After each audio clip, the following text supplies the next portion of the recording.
जय गुरुदेव, सभी को प्रणाम। आज का स्वाध्याय स्टार्ट करने से पहले हम गुरु आवाहन करते हैं। ओम गुरुर्ब्रह्मा गुरुर्विष्णु गुरुर्देव महेश्वरा गुरुर्साक्षात् परब्रह्म तस्मै श्री गुरवे नमः। अखण्डमण्डलाकारं व्याप्तं येन चराचरं तत्पदं दर्शितं येन तस्मै श्री गुरवे नमः। ओम श्री गुरवे नमः। आवाहयामि स्थापयामि ध्यायामि ततो नमस्कारं करोमि। हमने लास्ट क्लास कल के सेशन में हमने पढ़ा था कि क्रोध क्यों आता है इस व्यक्ति को, और क्रोध आने से इंसान के शरीर पे क्या क्या प्रभाव पड़ते हैं। हमने एनाटॉमिकली इस चीज को देखा था, और उसी को हम एंड में फिर हमने इस श्लोक के साथ खत्म किया था कि क्रोध प्राणहारी शत्रु है, अमित्र मुखधर बैरी है, एक तीक्ष्ण तलवार है। यह क्रोध सब प्रकार से गिराता ही है।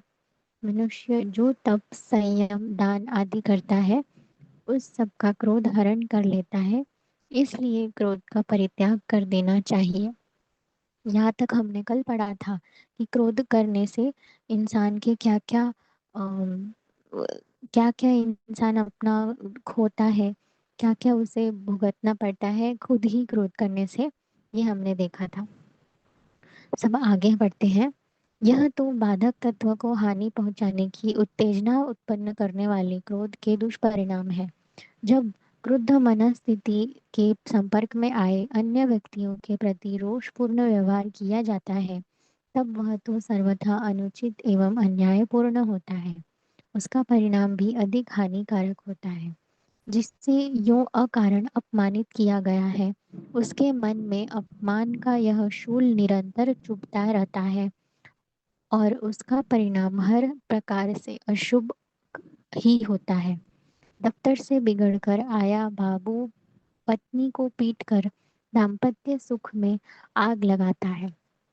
बाहर का क्रोध घर के नौकर पर उतारने वाले क्षुब्ध नौकर द्वारा छिपकर की जाने वाली चोरी, लापरवाही व क्षति को भोगते हैं। क्रुद्ध मनस्थिति में मित्रों परिचितों से दुर्व्यवहार करने वाले को मैत्री सुख और परिचितों का सहानुभूति से वंचित रहना पड़ता है। साथ ही निंदा व तिरस्कार भी सहना पड़ता है।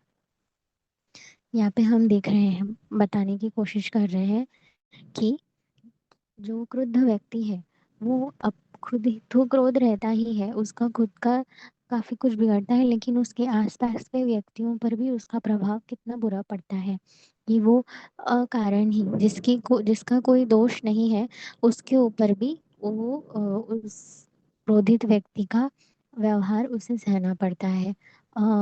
अनइंटेंशनली वो आसपास के लोगों को अपमानित करता है, और अशुभ अशुभ बातें अपनी तरफ से वो बोलता है।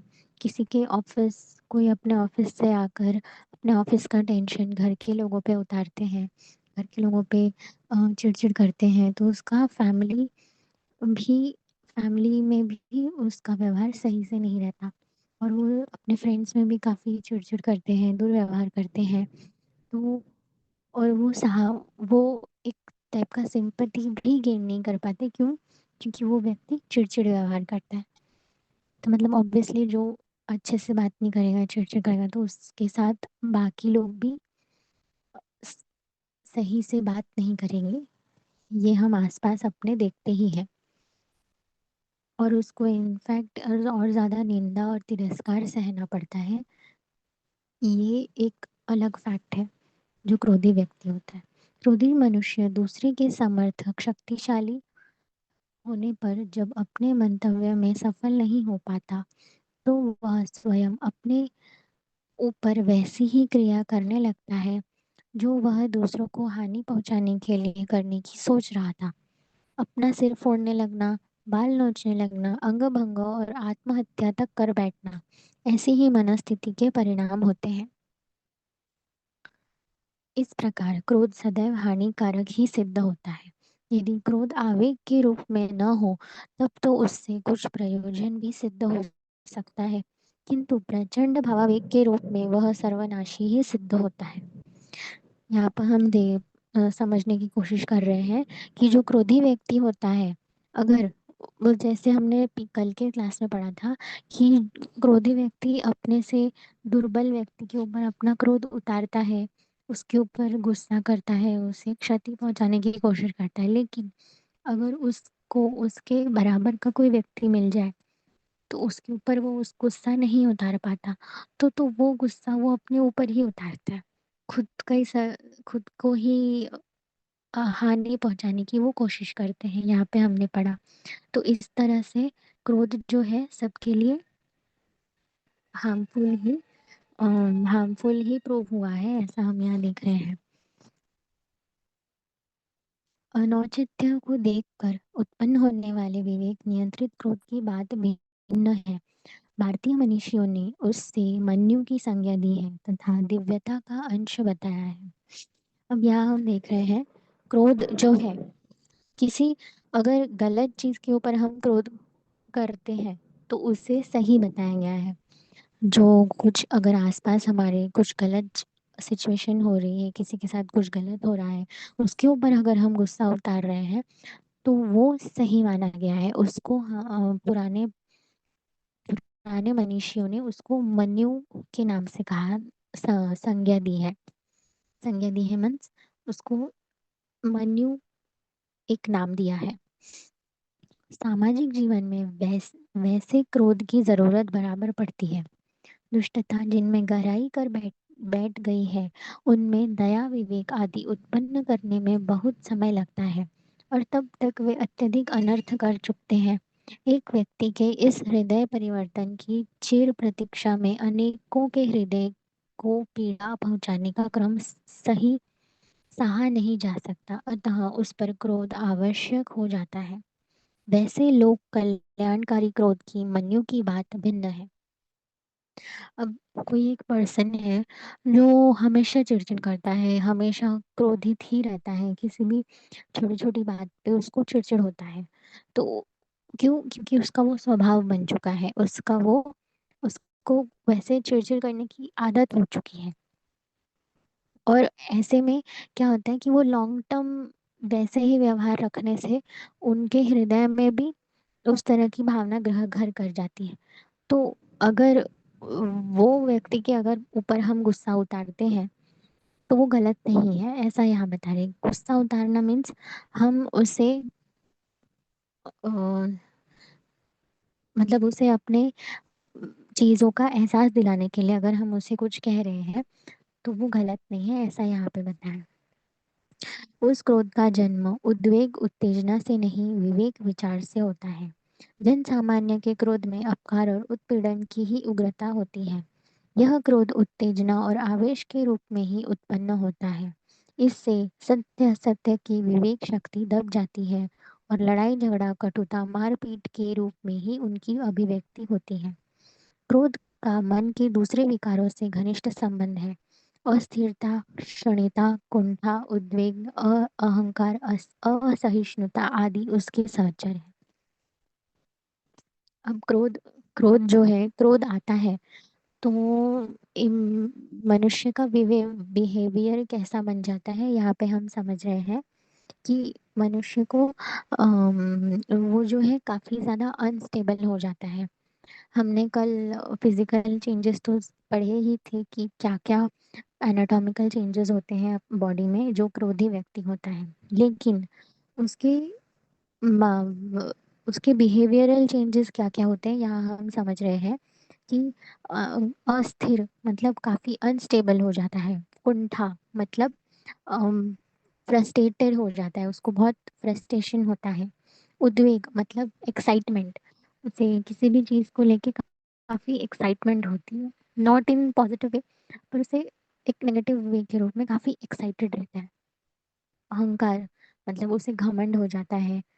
और असहिष्णुता मतलब बहुत ही इम्पेशेंट, मतलब उसे सहने की क्षमता नहीं रहती, असहनशील हो जाते हैं वो व्यक्ति। ऐसे इस तरह के बिहेवियरल चेंजेस उस पर्सन में दिखते दिखते हैं। चिड़चिड़ापन कमजोर व्यक्तियों में उत्पन्न होने वाला क्रोध आवेश ही है। क्रोध के कारणों पर विचार किया जाए तो गलत जीवन दृष्टि, मन का विकृत अभ्यास तथा असात्विक आहार मुख्य कारण सिद्ध होते हैं। अतः क्रोध प्रवृत्ति से मुक्ति के इच्छुक व्यक्तियों को आहार की सात्विकता पर भी विशेष ध्यान देना चाहिए। साथ ही मन को यदि ऐसा अभ्यास पड़ गया है तो उसके दुष्परिणामों पर गंभीरतापूर्वक विचार करना चाहिए और सही जीवन दृष्टि अपनाने का यत्न एवं उद्योग करना चाहिए। क्रोध ही बाह्य अभिव्यक्ति दबाकर मन ही मन लंबे समय तक सुलगने रहा रहना ही बैर है। यह बैर क्रोध से भी भयंकर हानियां उत्पन्न करता है। क्रोध सदैव जल्दबाजी का परिणाम होता है। जब कोई गलत कार्य होता दिखे या कोई हानि हो जाए तो उसके कारण का निश्चय करने में जल्दबाजी न करें। स्मरण करें कि पहले विचार क्रम में बहुधा कारण खोजने में चूक हो जाती है। अतः अनुचित या हानिप्रद कार्य के घटना स्थल के इधर उधर हट जाए। इसी सुरम्य उद्यान में टहले और किसी प्रियजन के पास पहुंच जाए, उससे स्नेहपूर्ण बात करें, कुछ न हो सके तो एक गिलास ठंडा पानी पिए और क्रोध को शांत करें। अब अब यहाँ पर गुरुदेव हमें कहना चाह रहे हैं कि अगर क्रोध आ जाता है तो हम अपने इमोशंस को कंट्रोल नहीं कर सकते। तो आजकल के इस जीवन में अगर किसी व्यक्ति को क्रोध आ जाता है तो हमें इसका रीज़न हमने अभी पढ़ा कि क्रोध क्यों आता है, किसी इम्बैलेंस जीवन लाइफस्टाइल की वजह से, इम्प्रॉपर फूड इनटेक की वजह से, मतलब असात्विक आहार। असात्विक आहार मतलब हम तामसिक आहार ज़्यादा लेते हैं, ज़्यादा स्पाइसी फूड खाने से और ज़्यादा मांसाहार खाने से चिड़चिड़ापन होता है। चिड़चिड़ापन मतलब वो एक प्रकार का क्रोध ही होता है, क्रोध ही आता है। और अगर उनको उनके लिए यहाँ पर बताया गया है कि क्रोधी व्यक्तियों को गंभीरतापूर्वक अपने लाइफस्टाइल को सोचना चाहिए, उनके दिनचर्या को सोचना चाहिए। इसके क्रोध करने के दुष्परिणाम क्या होंगे, इसके बारे में भी सोचना चाहिए और अपने जीवन दृष्टि को सही तरीके से कैसे लाया जाए ये भी क्रोधी व्यक्ति को सोचना चाहिए। तो उसके लिए सॉल्यूशन भी दिया है गुरुदेव ने कि अगर किसी को सिचुएशन में क्रोध आ रहा है तो उस यहाँ पे बताया गया है कि घटना स्थल के इधर उधर हट जाए। जहाँ पर जिस सिचुएशन में आपको गुस्सा है उस जगह से आप थोड़ी देर के लिए बाहर आ जाए, किसी सुरम्य उद्यान में, मतलब किसी उस जगह से बाहर आके थोड़ी दूर। अब हर उद्यान का मतलब यहाँ पर पार्क बताया गया है, लेकिन हम पार्क हमारे घर के आसपास पार्क अगर नहीं है तो हम किसी शांति वाले जगह पर जा सकते हैं जहाँ पे कोई वैसा से बाहर वैसा जहाँ नहीं हो रहा है वहाँ पे जाए, या किसी हम अपने प्रियजन या फिर अपने किसी क्लोज पर्सन से हम बात करें, उनसे हम। और बात करें तो कैसे करें, चिड़चिड़ करके बात ना करें, हमें प्यार से बात करनी होगी और उनसे उनसे सॉल्यूशन पूछ सकते हैं अगर आपको ज़रूरत है तो। नहीं तो नहीं कुछ कर सकते हैं तो आखिर में एक गुरुदेव ने बता रहे हैं कि एक गिलास ठंडा पानी पिए और क्रोध को शांत करें। ये एक सॉल्यूशन है। इस आवेश को भड़कने देने में घंटा ही घाटा है। अगर हम इस क्रोध को कम नहीं करेंगे और बढ़ाते रहेंगे तो हमारा ही नुकसान होगा। शमित करने में लाभ ही लाभ है। इसीलिए विश्व के समस्त धर्मशास्त्रों और नीति ग्रंथों में क्रोध को विनाशकारी और त्याज्य ही ठहराया गया है। कई बार लगता है कि क्रोध उत्पन्न होने के लिए हम उतने जिम्मेदार नहीं हैं जितनी परिस्थितियाँ।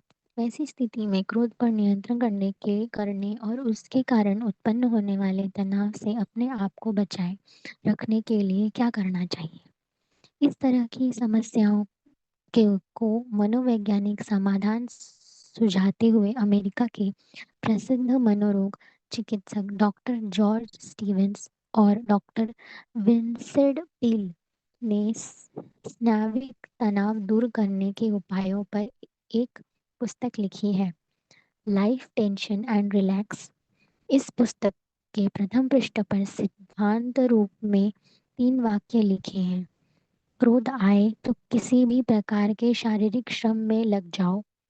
किसी काम को विपरीत परिणाम किसी काम का विपरीत परिणाम निकले तो स्वाध्याय या मनोरंजन में लग जाओ और शारीरिक एवं मानसिक स्वास्थ्य के लिए व्यायाम को अनिवार्य समझो।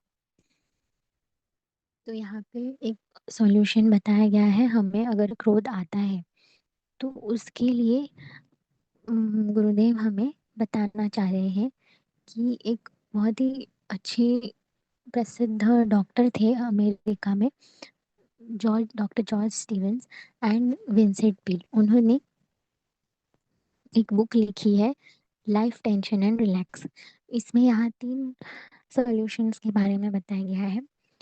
अगर क्रोध आता है तो हम बहुत तरीके हैं क्रोध को शांत करने के लिए। तो उसमें से एक तरीका है शारीरिक श्रम। शारीरिक श्रम का मतलब हम अपने आप को किसी दूसरे कामों में हम अपने आप को बिजी कर सकते हैं, या फिर जिस काम की वजह से हमें गुस्सा आ रहा है उसका अपोजिट करके हम कुछ अच्छी बुक्स पढ़ सकते हैं, या फिर हम सॉन्ग्स भी सुन सकते हैं जो हमारे माइंड को रिलैक्स करते हैं, या फिर हम मानसिक स्वाध्याय मतलब कि स्वाध्याय का मतलब हम कोई एक प्रकार का मेडिटेशन कर सकते हैं या फिर व्यायाम कर सकते हैं। व्यायाम में अगर हम बेटर होगा, बहुत अच्छा होगा, प्राणायाम अगर करें तो बहुत अच्छा होगा। उससे क्या होगा, हम सांसों सांसों के ऊपर ध्यान देंगे और deep breathe in breathe out करेंगे। उससे हमारे माइंड को काफ़ी रिलैक्सेशन मिलेगी और ऑक्सीजन हमारे ब्रेन तक पहुंचेगा अगर डीप ब्रीदिंग आउट करेंगे तो। क्रोध के समान ही चिंता, दुख, व्यथा और अन्याय संवेगों को नियंत्रित करना भी सीखना चाहिए। जीवन के प्रति संतुलित दृष्टिकोण अपनाने वाले व्यक्ति ही मानसिक संवेगों को तटस्थ या संतुलित भाव से ग्रहण कर सकते हैं। फिर भी किन्हीं अवसरों पर जब अनियंत्रित संवेग उत्पन्न होने लगे तो वैसी स्थिति में शरीर पर होने वाली प्रतिक्रियाओं को जबरदस्ती दबाना नहीं चाहिए। इन प्रभावों को भी संवेगों के भार से मुक्त करने के लिए एक अचूक उपाय बताया गया है, न्यू न्यूयॉर्क। अब यहाँ पे एक और सॉल्यूशन हमारे हमें गुरुदेव बता रहे हैं कि कुछ अनियंत्रित मतलब कुछ अनअवॉइडेबल सिचुएशंस आती है जिसे हम अवॉइड नहीं कर सकते, उसका हमें सामना ही करना होता है। और तब भी हमें उसी तरह का गुस्सा आता है और हम उस टाइम पे उस गुस्से को दबा नहीं सकते, क्योंकि हर बार गुस्से को दबाना भी सही नहीं होता है। क्योंकि इसके भी अलग बैड इफेक्ट्स हमारे बॉडी पर पड़ते हैं। तो इसके लिए क्या उपाय बता रहे हैं डॉक्टर गुरुदेव, आगे पढ़ते हैं। न्यूयॉर्क के एक विश्वविख्यात मनोरोग चिकित्सक डॉक्टर विलियम ब्रियान ने यह मत व्यक्त किया है कि आंसू, दुख, चिंता, क्लेश व मानसिक आघातों से मुक्ति दिलाने तथा मन को हल्का फुल्का बनाकर आकस्मिक हुई मन व्यथाओं को सहने में सहायता पहुंचाते हैं। अमेरिका अमेरिकी औरतों का उदाहरण देते हुए डॉक्टर ब्रियान ने कहा है कि मर्दों की अपेक्षा औरतों की लंबी आयु का रहस्य यह है कि वे खूब रोती हैं। वे ऐसी फिल्में देखने की शौकीन हैं जिनमें बार बार रोना आता है। इस तरह आंसू लाने से जीवन लंबा हो जाता है, क्योंकि रोने के कारण व्यक्ति की दबी हुई भावनाएं को बड़ी राहत मिलती है। रोने के कारण दमित भावनाओं के निष्कासन से हृदय के रोग भी लाभ पहुंचता है। अब यहाँ पे ये सॉल्यूशन बताया गया है कि अगर बहुत ज़्यादा गुस्सा आ रहा है, एकदम हम इसको अवॉइड ही नहीं कर सकते और ना ही उसको दबा सकते हैं, तो इसका एक ईज़ी सॉल्यूशन यहाँ बता रहे हैं कि आँसू आँसू के द्वारा जो है दुःख और चिंता सारे हमारे माइंड से वॉश आउट हो जाते हैं। क्योंकि एक टाइप का जो फ्रस्ट्रेशन है, दिमाग में फ्रस्ट्रेशन होता है, उस वजह से अपने आप हमारे आँखों से आँसू आने लगते हैं। तो ये ये सॉल्यूशन भी काफ़ी अच्छा है, मुझे ऐसा लगता है। एंड दूसरों को इससे हानि भी नहीं पहुँचती। आगे बढ़ते हैं। उत्तेजना निवारण का सर्वश्रेष्ठ उपाय यह है कि किसी भी माध्यम से उसे मनःस्थान से निष्कासित कर दिया जाए। इसका माध्यम और शालीन व्यवहार आक्रोश के रूप में तो न हो, परंतु संवेगात्मक दबाव अपने तक सीमित न रखें। इसे किसी मित्र हितैषी के साथ अथवा आत्म प्रतिवेदन के रूप में लिखकर मिटाया जा सकता है। असंतुलन या योगाभ्यास है जो व्यक्ति को सफल बनाता है, समाज में सम्मान दिलाता है। स्वाध्याय रूपी वरदान तो साथ मिलता ही है। इसीलिए यहाँ पे लास्ट में यही बता रहे हैं कि हमें एक दूसरे के साथ अपने फीलिंग्स को, अपने फ्रस्ट्रेशन, जो भी हमें हमें किसी भी बात से हमें अगर परेशानी हो रही है तो अपने किसी क्लोजेस्ट फ्रेंड्स को शेयर करना चाहिए। अगर कोई फ्रेंड्स नहीं है तो हमें लिख कर इस बात को अपने माइंड से इस फ्रस्ट्रेशन को निकालना चाहिए और साथ ही योगाभ्यास करना चाहिए जिससे कि हमारा माइंड स्टेबल रहे, माइंड में स्टेबिलिटी आए और हम अपने आप को सहनशील बना पाए। एंड हम अपने आप को काफ़ी और आगे प्रोडक्टिव कर सकें दूसरे कामों में, ये बहुत ही हेल्पफुल होता है। तो ये चैप्टर आज यही सब ख़त्म होता है। कल हम नेक्स्ट चैप्टर के बारे में पढ़ेंगे। तो मैं जानना चाहती हूँ कि आप लोगों को क्रोध, मुझे ये समझना है कि आपसे मैं फीडबैक लेना चाहती हूँ कि आपको क्रोध कौन से सिचुएशन में आता है और आप उस क्रोध को कैसे कम करते हैं या कैसे उससे टैकल करते हैं?